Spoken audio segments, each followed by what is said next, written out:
નમસ્કાર ભાઈ બહેનો, સ્વાગત છે આપ સૌનું. જુલાઈ 2021માં લેવાયેલી એસટીઆઈ મુખ્ય પરીક્ષાના પેપર 4નો એક પ્રશ્ન આપણે આજે અહીંયા રજૂ કરીશું અને એ પ્રશ્નનો જવાબ શું હોઈ શકે એની ઉપર આપણે સમજ મેળવવાની કોશિશ કરીશું. ભાઈ બહેનો, આ પરીક્ષામાં પેપર 4 હેઠળ જે એક પ્રશ્ન આવેલો કે કાયદા સમક્ષ સમાનતા એ ભારતીય બંધારણનો અગત્યનો સિદ્ધાંત છે, પરંતુ તેમાં કેટલાક અપવાદ છે, ચર્ચા કરો.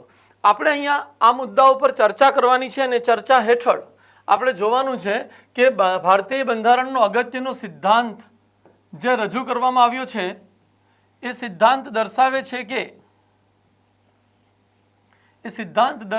છે કે કાયદા સમક્ષ સમાનતા ભારતીય રાજ્ય વ્યવસ્થામાં સાર્વત્રિક રૂપે સ્થાપિત રહે, પરંતુ આ સાર્વત્રિકતાને લઈને કેટલાક અપવાદ છે અને એ સ્થિતિમાં કાયદાની સમક્ષ સમાનતા લાગુ થતી નથી. તો આ પ્રશ્નના જવાબનું અસરકારક માળખું આપણે કઈ રીતે બનાવીશું અને આ પ્રશ્નનો જવાબ એક પૂરતા પ્રમાણમાં મુદ્દાઓને લઈ અને આપણે રજૂ કરીએ તો કેટલા મુદ્દાઓ આવવા જોઈએ અને એની શરૂઆત કેમ થવી જોઈએ, મેઇન બોડીમાં કયા મુદ્દા હોવા જોઈએ અને એના નિષ્કર્ષમાં આપણે શું લખવું જોઈએ એની ઉપર ચર્ચા આપણે કરવાની કોશિશ કરીશું. ફર્સ્ટ છે કાયદાની સમક્ષ સમાનતા એ ભારતીય બંધારણનો અગત્યનો સિદ્ધાંત છે, માટે આપણે પ્રસ્તાવનામાં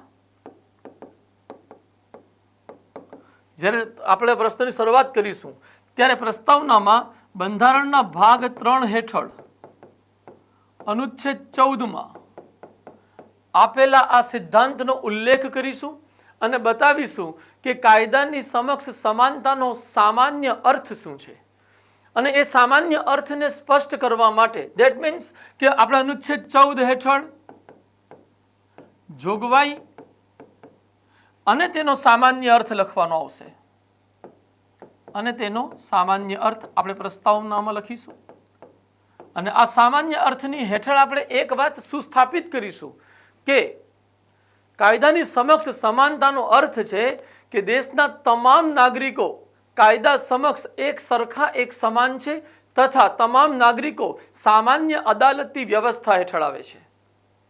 આ સાથે જ આપણે એ પણ સ્પષ્ટ કરીશું કે આ કાયદાની સમક્ષ સમાનતાના સિદ્ધાંત હેઠળ કોઈ પણ વિશેષાધિકાર પ્રાપ્ત વર્ગ સ્થાપિત નથી. તમામ લોકો એક સરખા છે, કોઈને કશા પ્રકારનો વિશેષાધિકાર પ્રાપ્ત નથી. વિશેષાધિકાર શબ્દનો ઉલ્લેખ આપણે ખાસ કરવો પડે આની પ્રસ્તાવનામાં, કારણ કે કાયદાની સમક્ષ સમાનતાના સાપેક્ષમાં જ્યારે આપણે એના અપવાદો ઉપર ચર્ચા કરીશું તો રાષ્ટ્રપતિ અને રાજ્યપાલ એક મુખ્ય અપવાદના રૂપમાં સ્થાપિત છે અને ત્યાં જે એને અપવાદના રૂપમાં સ્થાપિત કરાયા છે ત્યાં વિશેષાધિકાર શબ્દનો જ અનુચ્છેદ 361 હેઠળ આપણે ઉલ્લેખ કરવાનો આવે. અને એ દ્રષ્ટિથી મારા ભાઈ બહેનો અહીંયા આપણે બે બાબતો સામાન્ય અર્થને સ્પષ્ટ કરવામાં રજૂ કરીશું. પહેલી ફરીથી બોલું હું કે કાયદાની સમક્ષ સૌ સરખા છે અને કાયદો જ સર્વોપરી છે.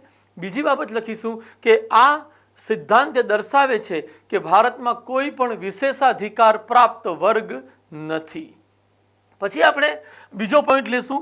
બીજો પોઈન્ટથી આપણું મેઇન બોડી શરૂ થઈ જાય જવાબનો અને એની અંતર્ગત આપણે અપવાદોની શરૂઆત કરીશું અને અપવાદ કયા અને કેટલા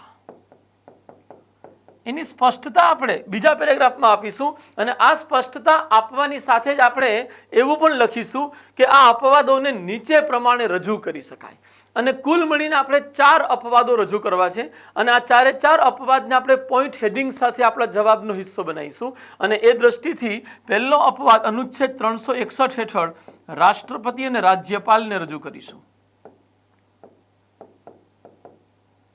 નિશ્ચિતપણે આપણે અનુચ્છેદનો ઉલ્લેખ કરવાનો આવે, જો આપણને યાદ હોય તો આપણે ચોક્કસપણે કરવો જોઈએ અને એના આધારે એક પેરેગ્રાફ આપણો રાષ્ટ્રપતિ અને રાજ્યપાલના સંબંધમાં બને અને રાષ્ટ્રપતિ અને રાજ્યપાલને કુલ 3 રીતે અનુચ્છેદ 61 વિશેષાધિકાર પ્રદાન કરે છે અને એ વિશેષાધિકારના માધ્યમથી રાષ્ટ્રપતિ અને રાજ્યપાલ અનુચ્છેદ 14માં રજૂ થયેલા કાયદાની સમક્ષ સમાનતાના સિદ્ધાંતના અપવાદ બને છે.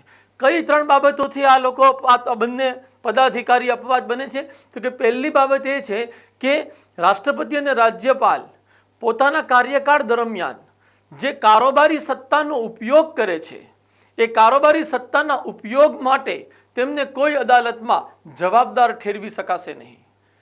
પહેલો એ લોકોને વિશેષાધિકાર.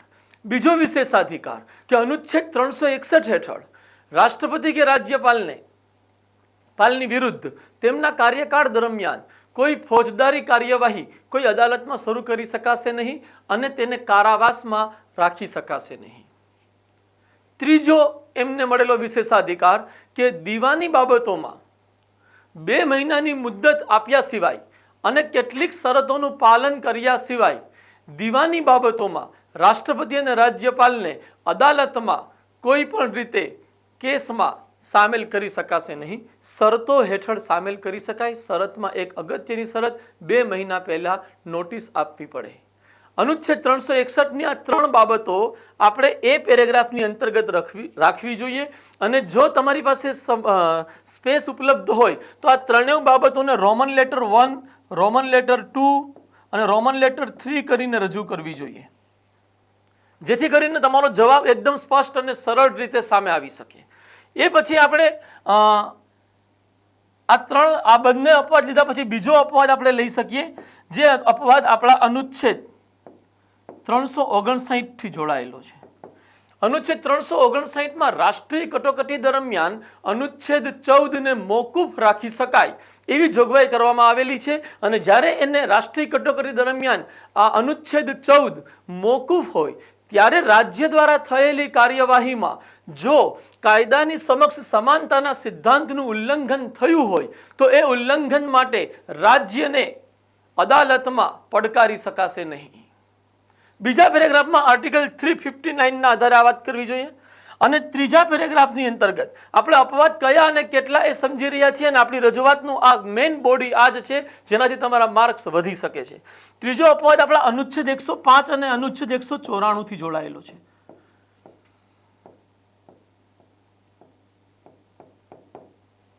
અનુચ્છેદ 105 અને 194 ક્રમશઃ સંસદમાં સાંસદો અને રાજ્ય વિધાનમંડળમાં ધારાસભ્યોથી જોડાયેલું છે કે સાંસદો અને ધારાસભ્યો ગૃહમાં જે વાતો રજૂ કરે છે એ વાતો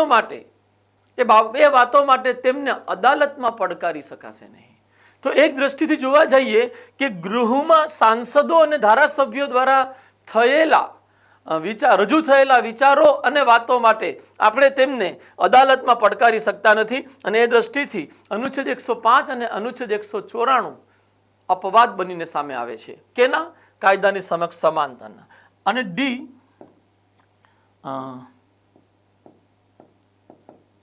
વિદેશી ડિપ્લોમેટ્સની અધિકૃત એટલે ઓફિશિયલ અધિકૃત મુલાકાત. ભાઈ બહેનો, અન્ય દેશોના રાષ્ટ્રાધ્યક્ષથી લઈ વિવિધ અધિકારીઓ, મંત્રીઓ અને એમનું જો આપણા દેશની અંદર દૂતાવાસ હોય તો એમના ડિપ્લોમેટ્સ ત્યાં પણ અપોઇન્ટ થયેલા હોય છે. આ તમામ અધિકારીઓ અને પદાધિકારીઓ જ્યારે ઓફિશિયલી ભારતની વિઝિટ કરે છે તો આંતરરાષ્ટ્રીય કાયદા પ્રમાણે એ વિઝિટ દરમિયાનની તેમની કોઈ કાર્યવાહી, તેમનું કોઈ કાર્ય હોય એ માટે સ્થાનિક અદાલતમાં તેમને જવાબદાર ઠેરવી શકાતા નથી. અને ચૂંકી આપણે એમને જવાબદાર આપણી સ્થાનિક દેશની અદાલતમાં નથી ઠેરવી શકતા, એટલે એ પણ આપણા દેશમાં બંધારણના અનુચ્છેદ 14ના રજૂ થયેલા કાયદાના સમક્ષ સમાનતાના સિદ્ધાંતમાં અપવાદ તરીકે વ્યાખ્યાયિત કરી શકાય. તો કુલ મળીને આપણે 4 અપવાદો રજૂ કરી આપણા મેઇન બોડીનો જે રજૂઆત છે એને અસરકારક બનાવવાની છે. અને આ તમામ મુદ્દા જે મેં આપની સમક્ષ રજૂ કર્યા છે એ તમામ મુદ્દા તમારા પોઈન્ટ હેડિંગ હોવા જોઈએ એવી તમારી કોશિશ હોવી જોઈએ કે જેથી કરીને જે પરીક્ષક છે એ તમારો અભિગમ સ્પષ્ટપણે સમજી શકે કે તમે આ પેરેગ્રાફની અંતર્ગત કઈ બાબતો ઉપર પ્રકાશ પાડવાના છો. એ પછી આપણે ત્રીજું નિષ્કર્ષ લેવું જોઈએ. અને નિષ્કર્ષમાં આપણે એ બતાવવું જોઈએ કે આ અપવાદો બંધારણીય વ્યવસ્થાના યોગ્ય અમલીકરણ તથા વિશ્વ સ્તરે ભારતની વિશ્વસનીય વૈધાનિક છબીની સ્થાપના કરવા માટે અત્યંત જરૂરી છે. અને આ બંધારણીય જરૂરિયાતને આંતરરાષ્ટ્રીય જરૂરિયાતને ધ્યાને રાખી કાયદાની સમક્ષ સમાનતાના સિદ્ધાંત હેઠળ અપવાદ બનાવવામાં આવ્યા છે. આ અપવાદોનું પોતાનું રાજ્ય વ્યવસ્થાના અમલીકરણમાં વિશિષ્ટ મહત્વ જોઈ શકાય છે. આન્સર અહીંયા ફિનિશ કરવો જોઈએ. કુલ મળીને મુખ્ય 3 ભાગ, પ્રસ્તાવના, મેઇન બોડીમાં અપવાદોની ચર્ચા અને પછી છેલ્લે નિષ્કર્ષ. આ રીતના આપણે જવાબ પ્રસ્તુત કરી શકીએ. મારી ધારણા છે કે આ રીતના તમે જો રજૂઆત કરો છો તો નિશ્ચિતપણે તમને જનરલ સ્ટડીઝના આ પ્રકારના પ્રશ્નોમાં મિનિમમ 50% વધુ માર્ક્સ આવવાની શક્યતા રહે છે અને આટલા માર્ક્સ તમારા સિલેક્શનને સુનિશ્ચિત કરે છે.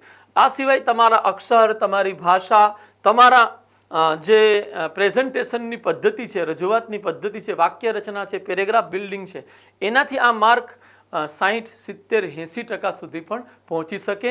હું કન્ટેન્ટની ચર્ચા કરી રહ્યો છું. આ કન્ટેન્ટને રજૂઆત તમે તમારી મૌલિકતાથી કરવાના છો. કોઈ પણ વિદ્યાર્થી જે પૂરતી તૈયારી કરીને પરીક્ષા આપે છે એ આ પ્રમાણે જ કન્ટેન્ટને રજૂ કરશે અને એની રજૂઆતની જે મૌલિકતા હશે એ મૌલિકતા મુજબ એને 50%થી વધુના સંદર્ભમાં 60, 70, 80% સુધી યા એનાથી પણ વધારે માર્ક્સ મળી શકે છે. ધન્યવાદ ભાઈ બહેનો.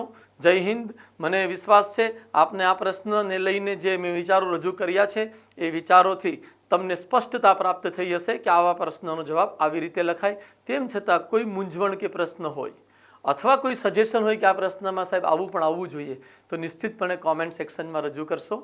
ધન્યવાદ. જય હિન્દ. નમસ્કાર.